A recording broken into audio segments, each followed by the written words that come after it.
సూర్యాపేట జిల్లా యార్కారం బీఆర్ఎస్ నేత మధు హత్య కేసు దర్యాప్తులో కీలక విషయాలు వెలుగు చూశాయి. తాళగడ్డలోని తాటిపాముల జానయ్య ఇంట్లో మధు హత్యకు గురైనట్లు నిర్ధారించారు. హత్యకు ముందు మద్యం సిట్టింగ్ ఏర్పాటు చేసినట్లుగా ఆధారాలు వెలుగు చూశాయి. జానయ్య ఇంట్లోనే మధును దారుణంగా హత్య చేసి మృతదేహాన్ని యార్కారం తరలించినట్లుగా పోలీసులు నిర్ధారించారు. ఘటనా స్థలాన్ని పరిశీలించి క్లూస్ టీం సహాయంతో పోలీసులు కీలక ఆధారాలు సేకరిస్తున్నారు. రాజకీయ కక్షలతోనే మధు హత్య జరిగిందా లేక మరే ఇతర కారణాలున్నాయా అన్నది త్వరలోనే వాస్తవాలు వెల్లడిస్తామని పోలీసులు చెబుతున్నారు.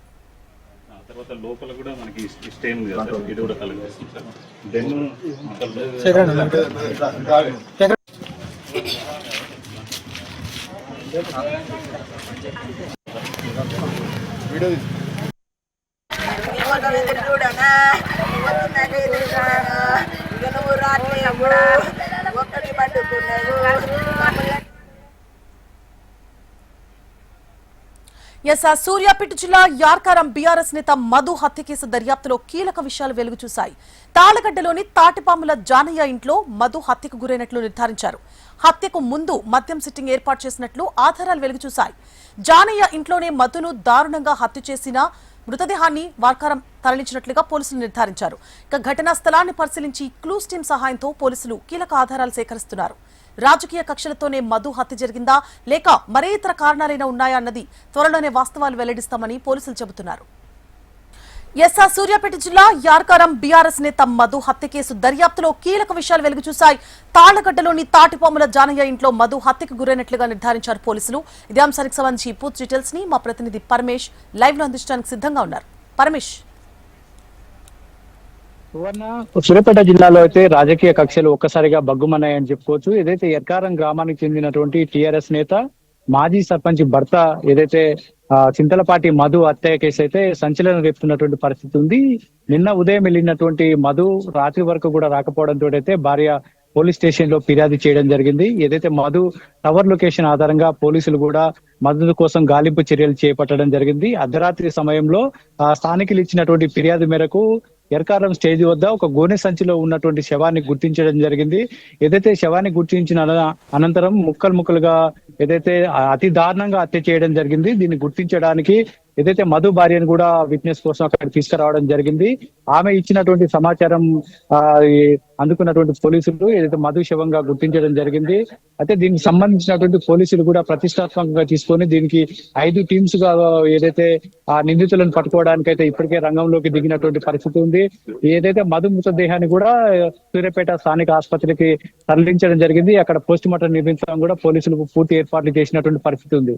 అయితే ఈ కేసు విషయంలో పోలీసులు జిల్లా ఎస్పీ ఏదైతే నరసింహ కూడా ప్రతిష్టాత్మకంగా తీసుకొని ఇప్పటికే ఈ నిందితులను పట్టుకోవడం కోసం అయితే 5 టీంలను అయితే ఏర్పాటు చేయడం జరిగింది. దానిలో భాగంగా ఇప్పటికే సూర్యాపేట సమీపంలోని తాళ్లగడ్డలో సమీపంలో ఉన్నటువంటి ఒక ఇంట్లోనైతే జానయ్య ఇంట్లోనూ గుర్తించడం జరిగింది. అక్కడికి తెలిసిన వాళ్ళు మందు సిట్టింగ్ కూడా చేసినట్లుగా పోలీసులు అయితే నిర్ధారించారు. అదే ఇంట్లోనే ఈ మధును కూడా అతి కిరాతకంగా హత్య చేయడం జరిగింది. కత్తులు గొడ్డన్లతోటి అయితే మొత్తం కిరాతకంగా హత్య చేసిన అనంతరం కూడా ఒక గోనె సంచిలో శవాన్ని తీసుకెళ్లి ఎర్కారం స్టేజ్ వద్ద పడేసినట్లుగా ఇప్పటికే పోలీసులు గుర్తించారు. ఈ హత్యలో ఎవరెవరు పాల్గొన్నారు, హత్యకు గల సంబంధించినటువంటి కారణాలు ఏంటనే విషయాల్లో అయితే పోలీసులు ఇప్పటికే తెలుసుకునే ప్రయత్నం అయితే చేస్తున్నారు. క్లూ టీమ్స్ ఏదైతే సైంటిఫిక్ ఆధారాలు కూడా సేకరించి ఆ నిందితుల కోసం అయితే గాలి తీస్తున్నటువంటి పరిస్థితి కూడా ఉంది. అంతేకాకుండా ఏదైతే ఈ మధు ఉన్నాడో గతంలో రవీందర్ హత్య కేసులో ప్రధాన నిందితుడిగా ఉన్నాడు. అంతేకాకుండా టిఆర్ఎస్ నేత ఎంకన్న హత్య కేసులో కూడా A1 దీనికి సంబంధించినటువంటి సాక్షిగా ఉండడం తోటి ఇవన్నీ కూడా ట్రయల్ నడుస్తున్నటువంటి సమయంలోనే ఈ హత్య జరగడం అయితే సూర్యాపేట జిల్లా వ్యాప్తంగా ఒక్కసారిగా సంచలనం రేపుతుంది. ఎర్కారం సంబంధించినటువంటి గ్రామంలో గతంలో కూడా అనేక హత్యలు జరిగాయి. ఈ రాజకీయానికి సంబంధించినటువంటి విషయాల్లో ఈ రాజకీయ కక్షల నేపథ్యంలో కూడా హత్యలు జరిగినటువంటి నేపథ్యంలో ఒక్కసారిగా ఈ మది హత్య చేయడం అయితే ఇటు ఎర్కార గ్రామంలో ఉద్రిక్తత నెలకొందని చెప్పుకోవచ్చు. అక్కడ ఎలాంటి అవాంఛనీయ సంఘటనలు జరగకుండా పోలీసు బందోబస్తు కూడా ఏర్పాటు చేశారు. పోలీసులు కూడా భారీ సంఖ్యలో మోహరించినటువంటి పరిస్థితి కూడా ఉంది. ఏదైతే జిల్లా ఎస్పీ మన నరసింహ కూడా ఇప్పటికే వీళ్ళకి సంబంధించినటువంటి అన్ని విషయాల్లో కూడా దీంట్లో పాల్గొన్న నిందితులు ఎవరైనా సరే చట్టం ముందు నిలబెడతామని ఫాస్ట్ ట్రాక్ కోర్టు ద్వారా కూడా వీలైనంత తొందరగా వీళ్ళందరికీ కూడా శిక్ష పడే విధంగా చర్యలు తీసుకుంటామని చెప్పేసి ఎస్పీ చెప్తున్నటువంటి పరిస్థితి కూడా ఉంది. ఏదేమైనప్పటికీ కూడా పోలీసులు అయితే ఈ కేసు విషయంలో ఫాస్ట్ గా స్పందించారని చెప్పుకోవచ్చు. ఇప్పటికే హత్యకు సంబంధించినటువంటి వివరాలను సేకరించారు.